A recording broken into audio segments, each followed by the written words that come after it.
من اوفى بعهده واتقى فإن الله يحب المتقين۔ اللہ تبارک و تعالیٰ ارشاد فرماتا ہے، اور کتابیوں میں کوئی وہ ہے کہ اگر تو اس کے پاس ایک ڈیڑھ امانت رکھے وہ تجھے ادا کر دے گا، اور ان میں سے کوئی وہ ہے کہ اگر ایک اشرفی اس کے پاس امانت رکھے تو وہ تجھے پھیر کر نہ دے گا مگر جب تک اس کے سر پر کھڑے رہے۔ یہ اس لیے کہ وہ کہتے ہیں ان پڑھوں کے معاملے میں ہم پر کوئی مواخذہ نہیں، اور اللہ پر جان بوجھ کر جھوٹ باندھتے ہیں۔ ہاں کیوں نہیں، جس نے اپنا عہد پورا کیا، اور پرہیزگاروں کی تو بے شک پرہیزگار اللہ کو خوش آتے ہیں۔ ہاں کیوں نہیں، جس نے اپنا عہد پورا کیا اور پرہیزگاری کی تو بے شک پرہیزگار اللہ کو خوش آتے ہیں۔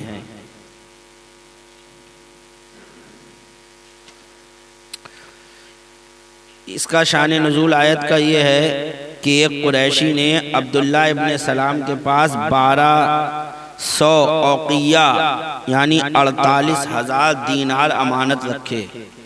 48,000 دینار بہت بڑی رقم ہو گئی، تو اسی کا ذکر کیا اللہ تعالیٰ نے، اور کتابیوں میں کوئی وہ ہے کہ اگر تو اس کے پاس ایک ڈھیر امانت رکھے، تو اتنی بڑی رقم امانت کے طور پر رکھی۔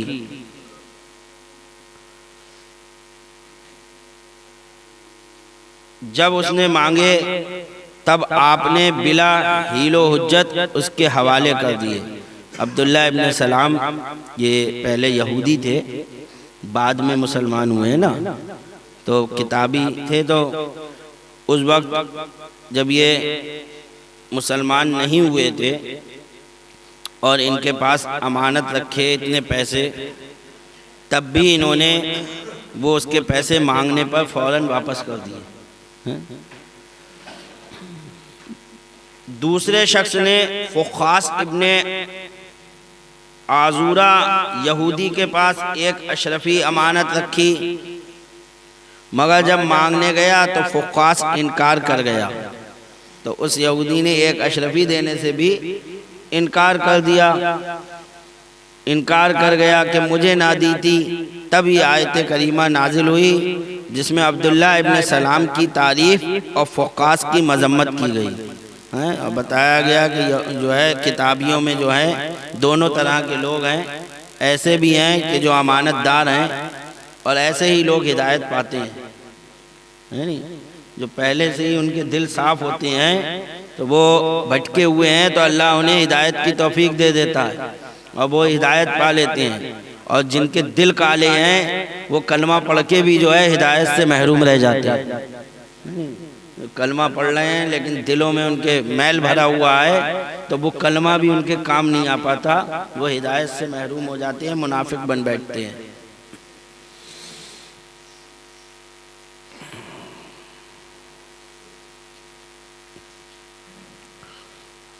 ان الذين يشترون بعهد الله وايمانهم ثمنا قليلا اولئك لا خلاق لهم في الاخره ولا يكلمهم الله ولا ينظر اليهم يوم القيامه ولا يزكيهم ولهم عذاب الیم۔ وہ جو اللہ کے عہد اور اپنی قسموں کے بدلے ذلیل دام لیتے ہیں، آخرت میں ان کا کچھ حصہ نہیں، اور اللہ نہ ان سے بات کرے نہ ان کی طرف نظر رحمت فرمائے قیامت کے دن، اور نہ انہیں پاک کرے، اور ان کے لیے دردناک عذاب ہے۔ جو ہے جو لوگ اللہ کی قسم کھا کر پھر بد عہدی کرتے ہیں تو ان کے لیے اللہ تبارک و تعالیٰ نے کہا کہ اللہ وہ جو اللہ کے عہد اور اپنی قسموں کے بدلے ذلیل دام لیتے ہیں، پیسوں کے بدلے، آخرت میں ان کا کچھ حصہ نہیں ہے۔ سب سے پہلا عذاب ان پر کیا ہوگا؟ آخرت میں ان کو کچھ نہیں ملنا ہے۔ دوسری بات، اللہ تعالیٰ ان سے بات بھی نہیں کرے گا قیامت کے دن، اور ان کی طرف نظر رحمت بھی نہیں کرے گا، اور انہیں پاک بھی نہیں کرے گا، اور ان کے لیے دردناک عذاب ہے۔ تو یہ 5 باتیں ان کے لیے ہوں گی جو ایسا کرتے ہیں اللہ کی قسمیں کھا کر، اور پھر چند پیسوں کے خاطر جو ہے اللہ کے عہد اور اپنی قسموں کو توڑ دیتے ہیں۔ تو ان کے لیے 5 باتیں قیامت میں اللہ تعالیٰ نے بتائی۔ یہود جو کہتے تھے کہ مسلمانوں کا مال مارنے میں ہم پر کوئی گناہ نہیں، وہ جس نے ایک اشرفی رکھ لی تھی اس نے یہ کہا کہ بھئی یہ ان پڑھ لوگ ہیں اور ان لوگوں کا پیسہ مارنے میں کوئی حرج نہیں ہے، قیامت کے دن ہم سے کوئی پکڑ نہیں ہوگی، مسلمانوں کا کتنا ہی مال جو ہے مال لو، کوئی حرج نہیں ہے، اس لیے ہم اس کا مال جو ہے ان کا مال لیتے ہیں۔ تو اللہ تعالیٰ نے جو ہے رد فرمایا۔ یہود جو کہتے تھے کہ مسلمانوں کا مال مارنے میں ہم پر کوئی گناہ نہیں، جس کا ذکر پچھلی آیت میں ہو چکا، اور اس پر قسم بھی کھاتے تھے کہ یہ حکم الہی ہے، یعنی اللہ نے حکم دیا ہے کہ مسلمانوں کا مال مار لو، معاذ اللہ رب العالمین۔ تو اس کی تردید میں اللہ تعالیٰ نے یہ آیت کریمہ نازل فرما دی کہ وہ جو اللہ کا عہد اور اپنی قسموں کے بدلے ذلیل دام لیتے ہیں، قسم کھا رہے ہیں پھر اس پہ، تو ان کے لیے یہ عذاب آخرت میں ہونا ہے۔ اے محبوب صلی اللہ علیہ وسلم، جو ذلیل مال کے خاطر اور حقیر دنیا کے لیے اللہ سے کیے ہوئے عہد توڑ دیتے ہیں اور جھوٹی قسمیں کھا لیتے ہیں، گویا اعلیٰ کے عوض ادنا چیز خرید لیتے ہیں، ان کے لیے 5 سخت سزائیں ہیں۔ ایک یہ کہ دوسری زندگی میں انہیں رحمت الہی سے کوئی حصہ نہیں، نہ قبر میں آرام پائیں، نہ حشر میں راحت، نہ جنت، نہ حور و قصور، نہ رضائے رب غفور۔ دوسری یہ کہ رب تعالیٰ کے شرف و کلام سے محروم رہیں کہ پروردگار پرہیزگاروں سے کلام رحمت فرمائے گا اور ان سے نہیں، یا تو بلا واسطہ کوئی کلام نہ فرمائے گا، جو کچھ ہوگا فرشتوں کے ذریعے سے، یا عتاب اور عذاب کا کلام فرمائے گا۔ تیسرا یہ کہ قیامت کے دن ان پر نظر رحمت بھی نہ فرمائے گا، یہ خدائے تعالیٰ کے دیدار سے بھی محروم رہیں گے اور اس کی نظر رحمت سے بھی، اور نہ ان کے گناہ معاف کر کے انہیں پاک کرے اور نہ ان کی تعریف فرمائے۔ اتنی محرومیوں کے باوجود ان کے لیے دردناک عذاب بھی ہوگا جس کی عظمت بیان سے باہر ہے۔ خیال رہے کہ اگر یہ آیت یہود وغیرہ کفار کے بارے میں ہے، جیسا کہ ایک روایت سے معلوم ہوا، تو اس میں کسی قسم کی تعبیل اور توجیہ کی ضرورت نہیں ہے، سیدھے سیدھے انہی کے بارے میں یہ آیت کریمہ نازل ہوئی۔ وَإِنَّ مِنْهُمْ لَفَرِيقًا يَلْوُونَ أَلْسِنَتَهُمْ بِالْكِتَابِ لِتَحْسَبُوهُ مِنَ الْكِتَابِ وَمَا هُوَ مِنَ الْكِتَابِ وَيَقُولُونَ هُوَ مِنْ عِنْدِ اللَّهِ وَمَا هُوَ مِنْ عِنْدِ اللَّهِ وَيَقُولُونَ عَلَى اللَّهِ الْكَذِبَ وَهُمْ يَعْلَمُونَ۔ اور ان میں کچھ وہ ہیں جو زبان پھیر کر کتاب میں میل کرتے ہیں کہ تم سمجھو یہ بھی کتاب میں ہے، اور وہ کتاب میں نہیں، اور کہتے ہیں یہ اللہ کے پاس سے ہے، اور وہ اللہ کے پاس سے نہیں ہے، اور اللہ پردہ دیدہ دانستہ جھوٹ باندھتے ہیں۔ یعنی یہودی توریت اور انجیل میں اپنی طرف سے ملا دیتے تھے۔ قرآن میں کوئی ملا سکتا ہے؟ کچھ نہیں ملا سکتا۔ قرآن میں کوئی بھی یہ نہیں کہہ سکتا، کوئی آیت اپنی طرف سے بڑھا کر یہ کہہ دے کہ یہ خدا کا کلام ہے، کیونکہ اور کتابوں میں لوگوں نے یہ کیا۔ اللہ تعالیٰ نے توریت نازل فرمائی، انجیل نازل فرمائی، زبور نازل فرمائی، تو ان میں بدل دیا لوگوں نے اپنی طرف سے کتابوں میں لکھ کر، اور کہہ دیا بھئی اللہ تعالیٰ یہ فرماتا ہے۔ تو اب کیونکہ آخری کتاب آنے والی تھی، تب تو یہ تھا کہ انہوں نے غلط کیا تو اس کے مقابلے میں قرآن نازل ہو گیا، اور قرآن نے بتا دیا کہ یہ سب چیزیں بدل چکی ہیں۔ قرآن نے بتا دیا کہ یہ سب چیزیں بدل چکی ہیں، یہ کتابیں بدل چکی ہیں، اب ان کا بھروسہ نہیں۔ اب اگر قرآن میں بھی لوگ بدل دیتے تو اب تو کوئی اور کتاب آتی نہیں، تو پھر کون کیسے پہچانتا کیا صحیح ہے کیا غلط ہے، کیا اللہ کا کلام ہے یا نہیں؟ اسی لیے اللہ تعالیٰ نے قرآن کی حفاظت کا ذمہ کرم اپنے ذمہ کرم پر لے لیا۔ اللہ تعالیٰ نے اپنے ذمہ کرم پر لے لیا کہ قرآن کی حفاظت وہ خود فرمائے گا۔ جب اللہ نے اپنے ذمہ کرم پر لے لیا کہ قرآن کو اب کوئی نہیں بدل سکتا، یہ رب کا وعدہ ہے، تو اب کسی مائی کے لال میں ہمت نہیں ہے کہ وہ قرآن کو بدل دے۔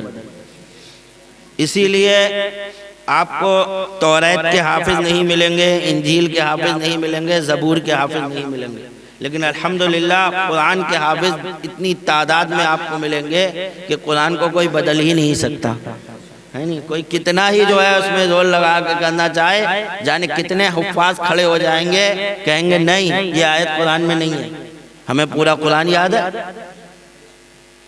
یہ جو قرآن دلوں میں محفوظ ہو گیا، جس کے بارے میں اللہ تعالیٰ نے فرمایا کہ اگر ہم پہاڑ پر نازل فرماتے تو پہاڑ ریزہ ریزہ ہو جاتا۔ اللہ کا کلام فرمایا کہ اگر ہم پہاڑ پر نازل فرما دیتے تو پہاڑ ٹکڑے ٹکڑے ہو جاتا، ریزہ ریزہ ہو جاتا۔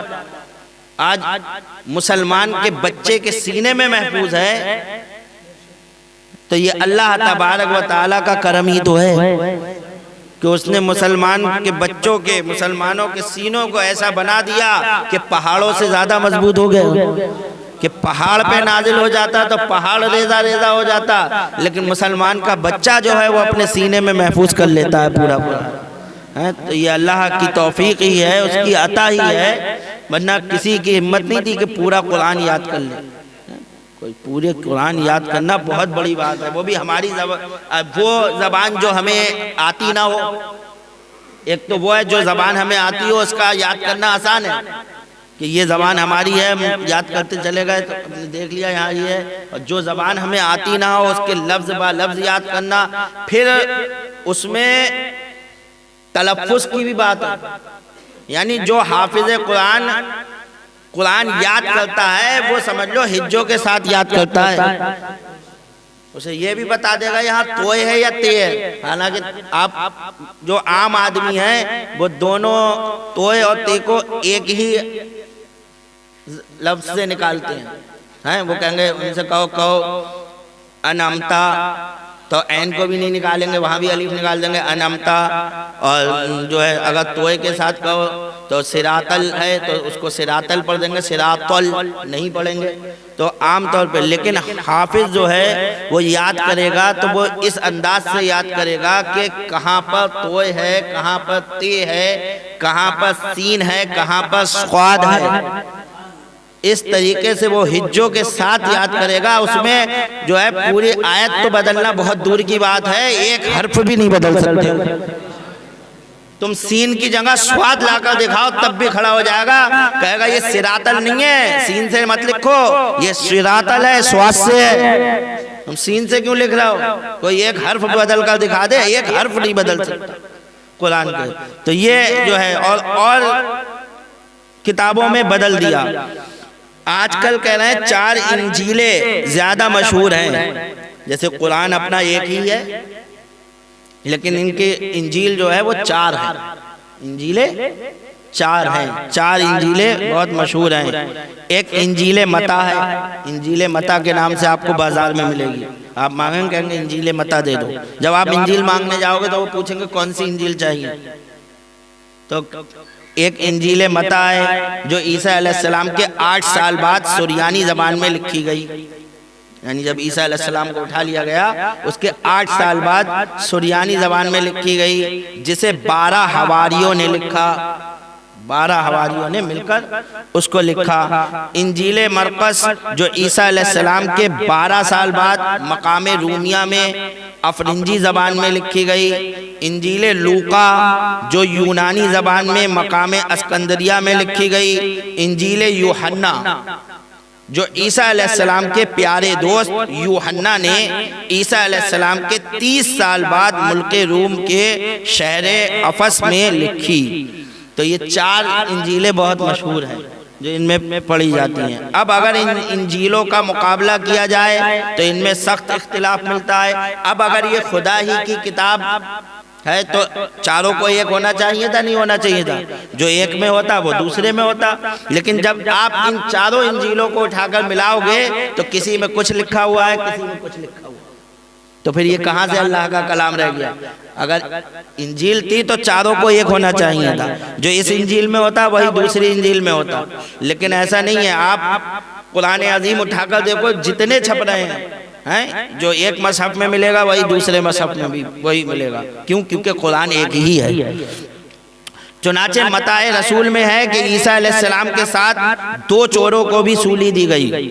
اب یہ سمجھا رہے ہیں کہ متاع رسول جو انجیل متیٰ ہے اس میں لکھا ہوا ہے کہ عیسیٰ علیہ السلام کے ساتھ 2 چوروں کو بھی سولی دی گئی، جن میں سے ایک حضرت مسیح علیہ السلام کے داہنی طرف اور دوسرا بائیں طرف تھا، اور دونوں یہود کے ساتھ مسیح علیہ السلام سے مذاق کرتے تھے۔ مگر انجیل لوکا میں ہے کہ ان میں سے ایک عیسیٰ علیہ السلام کا مذاق اڑا رہا تھا اور دوسرا آپ کی تعریفیں کر رہا تھا، اور اس نے کہا کہ اے مسیح مجھے اپنی ملکوت میں یاد رکھنا۔ آپ نے فرمایا اے دوست تو جنت میں میرے ساتھ ہوگا۔ خیال تو کرو کہ متاع رسول کے لحاظ سے یہ دونوں کافر ہیں اور لوکا کے لحاظ سے ایک کافر ہے اور ایک مسلمان۔ تو ایک مسلمان ہو رہا ہے اس میں اور ایک کافر، کتنا بڑا فرق سامنے آ گیا۔ اور اس کے حساب سے دونوں کافر۔ اور مرقس اور یوحنا میں یہ قصہ ندارت ہے، باقی جو 2 رہ گئیں انجیلیں ان میں یہ قصہ ہی نہیں، تو 2 میں ہے اس میں بھی فرق اور 2 میں یہ قصہ ہی غائب ہے۔ تو یہ کیسا خدا کا کلام ہے جو چاروں میں جو ہے اس طریقے سے آپ کو پھیر بدل میں مل رہا ہے۔ تو اس طرح کی بہت سی مثالیں ہیں جس سے پتہ چلتا ہے کہ ہاں یہ چیزیں جو ہے بدل چکی ہیں، اور الحمدللہ قرآن عظیم نہ کبھی بدلا ہے اور نہ قیامت تک اسے کوئی بدل سکتا ہے۔ شیعوں کا یہ کہنا کہ پورا قرآن عظیم نہیں ہے، یہ ان کا جو ہے غلط بیانی ہے۔ وہ کہتے ہیں کہ یہ پورا قرآن نہیں ہے بلکہ جو ہے 40 پارے تھے اور 10 پارے حضرت علی کی شان میں تھے، معاذ اللہ رب العالمین۔ اس طریقے کی وہ باتیں کرتے ہیں اور کہتے ہیں جو حضرت عثمان غنی نے جو ہے ان کو چھپا لیا، تو یہ تو پھر قرآن نامکمل ہو گیا، اور اللہ فرماتا قرآن کی حفاظت کی ذمہ داری ہماری ہے، تو پھر یہ تو اللہ پہ اعتراض ہوا کہ جو ہے 10 پارے غائب ہو گئے۔ تو کیسے تم اہل بیت کے ماننے والے ہو جو خدا پر اعتراض کر رہے ہو اور کہہ رہے ہو کہ جو ہے قرآن نامکمل ہے، قرآن پورا نہیں ہے؟ فی الحال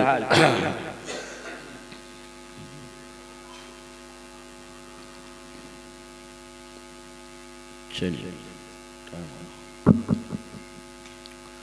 کچھ مسائل جو ذکر کیے جا رہے ہیں وہ بھی سنتے چلیے۔ نماز کے بارے میں بتایا جا رہا ہے، اور پچھلی بار بتایا تھا کہ رکوع کریں تو بالکل سیدھا، پیٹھ بالکل سیدھی رہے اور سر جو ہے وہ پیٹھ کی سیت میں رہے، اور رکوع کی تسبیح ہے سبحان ربی العظیم۔ تو آپ قرأت تو نہیں کریں گے امام کے ساتھ، لیکن اس کے علاوہ تکبیرات انتقال وہ کہیں گے، اور جو تسبیحات وغیرہ ہیں وہ پڑھی جائیں گے، یعنی امام بھی تسبیح پڑھے گا، آپ بھی تسبیح پڑھیں گے رکوع میں سبحان ربی العظیم۔ اس میں یہ دھیان رکھنا ہے کہ عظیم میں جو زوئے ہم نکالتے ہیں اس میں ہمارا عظیم نہ نکلے، عظیم۔ دیکھیے اس میں آواز بدل رہی ہے، دھیان دیجئے، عظیم اور عظیم دونوں آوازوں میں فرق ہے، آپ سب دھیان دیجئے۔ ایک ہے عظیم، عظیم جب ہم کہہ رہے ہیں تو اوپر نیچے کے دونوں دانت مل کر اور زبان کی نوک بیچ میں لگ رہی ہے، عظیم۔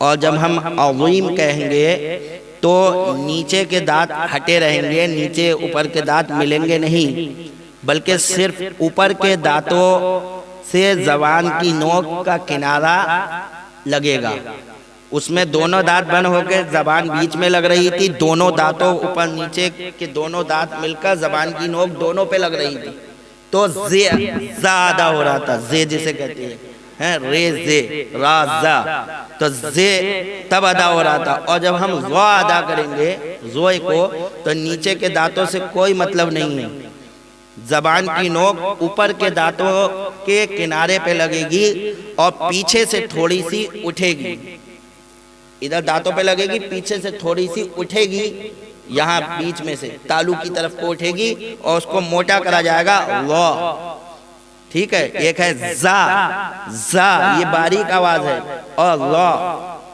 لا یہ موٹی آواز ہے، زوئی کی آواز یہی ہے۔ تو جب ہم عظیم کہیں گے تو ہمیں لا کی آواز نکالنا ہے عظیم، ہمیں عظیم نہیں کہنا ہے۔ اگر ہم نے سبحان ربی العظیم کہا تو ہماری نماز نہیں ہوگی، یہ سمجھ لیجیے۔ جس نے بھی زوئے کی جگہ زے پڑھ دیا، سبحان ربی العظیم کہہ دیا، تو معنی فاسد ہو جائیں گے اور نماز نہیں ہوگی، بلکہ زوئے ادا کرنا ہوگا سبحان ربی العظیم۔ اگر آپ سے ابھی نہیں نکل پا رہا ہے تو آپ کوشش کرنا شروع کر دیں۔ میں نے مخرج آپ کو بتا دیا زوئے کا، کہ اوپر کے دانتوں کا کنارہ اور زبان کی نوک مل کے تھوڑی پیچھے سے زبان اٹھے گی تو ادا ہوگا وا۔ اب آپ اس کو پریکٹس کریں گے تو آئے گا، ایک دم نہیں آئے گا۔ وا، زی، زو، زبر لگا کے بھی پڑھیے، زیر لگا کر بھی پڑھیے اور پیش لگا کر بھی پڑھیے۔ وا، زی، زو تینوں طرح پڑھتے رہیں گے، کوشش کرتے رہیں گے، وہ پریکٹس میں زبان اپنی جگہ پر آ جائے گی۔ جب آ جائے گی تو آسانی سے نکلنے لگے گا، اور جب تک نہیں نکل رہا ہے جب تک حکم یہ ہے کہ آپ سبحان ربی العظیم کی جگہ سبحان ربی الکریم پڑھ دیں، سبحان ربی الکریم پڑھ دیں۔ تو ادھر کیونکہ معنی فاسد ہو جانے کی وجہ سے نماز ہی نہیں ہو رہی تھی، اور آپ سبحان ربی الکریم پڑھیں گے تو نماز ہو جائے گی۔ اس میں کاف ہے، کاف آسانی سے آدمی نکال لیتا ہے، کاف کا نکالنا آسان ہے، کریم، اور رے کا بھی نکالنا آسان ہے، را کا، تو کریم پڑھ دیں۔ تو یہ بتایا گیا ہے آپ تین بار رکوع کی تسبیح کم سے کم پڑھیں، اور اس کے بعد پھر کھڑے ہوں۔ جب کھڑے ہوں تو رکوع سے کھڑے ہوتے ہوئے ہی آپ کہیں گے سمع اللہ، جب تنہا پڑھ رہے ہیں نماز، ٹھیک، سمع اللہ لمن حمدہ، یہ کہتے ہوئے آپ سیدھے کھڑے ہوں گے، کہنا شروع کریں گے رکوع سے اٹھتے وقت، اور بالکل سیدھے ہوتے ہوتے یہ کہہ لیں گے، یعنی سمع اللہ لمن حمدہ۔ یہ حمدہ ادھر جب ختم ہوگا تو آپ سیدھے ہوں گے، اور سیدھے ہونے کی حالت میں آپ کہیں گے ربنا لک الحمد۔ ربنا لک الحمد کب کہا جائے گا؟ سیدھے ہونے کی حالت میں۔ اب آدمی رکوع سے بہت سے ہوتے ہیں ایسے پورا سیدھے بھی نہیں ہو پاتے ہیں کہ سیدھے سجدے میں۔ آپ نے ربنا لک الحمد کب کہا؟ سب رکوع میں ہی کہہ دیا، سمع اللہ لمن حمدہ ربنا لک الحمد، یہ سب رکوع سے پورے سیدھے بھی نہیں ہو پائے اور آپ کا ہو گیا اور آپ سجدے میں بھی پہنچ گئے۔ تو اس چیز کا دھیان رکھیں، یہ واجب ہے سیدھا ہونا، قوما کہتے ہیں اس کو، رکوع سے سیدھے ہونے کی حالت کو کیا کہتے ہیں؟ قوما۔ ایک بار سبحان اللہ کہنے کی مقدار سیدھا رہنا یہ واجب ہے، تعدیل ارکان میں سے ہے۔ تو جب یہ واجب ہے، آپ سیدھے ہی نہیں ہوئے، اب ٹیڑے کے ٹیڑے ہی سجدے میں چلے گئے، آپ کا واجب چھوٹ گیا، نماز دہرانا آپ کے اوپر واجب ہو گئی۔ تو اپنا رکوع سے جب ہو تو بالکل سیدھے ہو جائے، اور جب سمع اللہ لمن حمدہ، اور جب سیدھے ہو تبھی کہیں ربنا لک الحمد، اور جب امام کے پیچھے ہو تو امام کہے گا سمع اللہ لمن حمدہ، اور آپ کو صرف اتنا کہنا ہے ربنا لک الحمد، ٹھیک ہے، ربنا لک الحمد یا ربنا ولک الحمد، واو لگاتے ہیں بہت سے لوگ، دونوں طرح صحیح ہے، اتنا دھیان رکھیں۔ وما علینا الا البلاغ، سنتیں پڑھیں۔